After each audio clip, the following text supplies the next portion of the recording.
Hey everybody!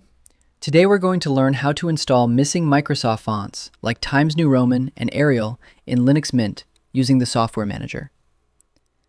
This instantly provides compatibility with standard Office documents, letting your word processor render typography correctly without breaking layouts.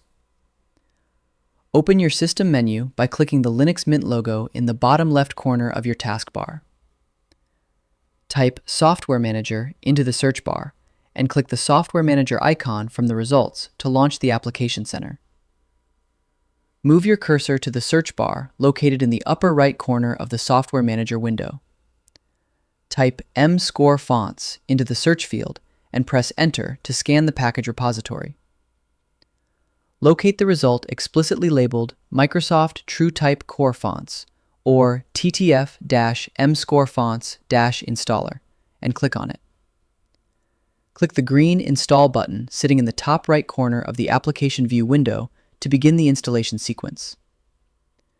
If prompted by a license agreement screen during the process, click the checkbox to accept the terms and click Next to allow the fonts to unpack.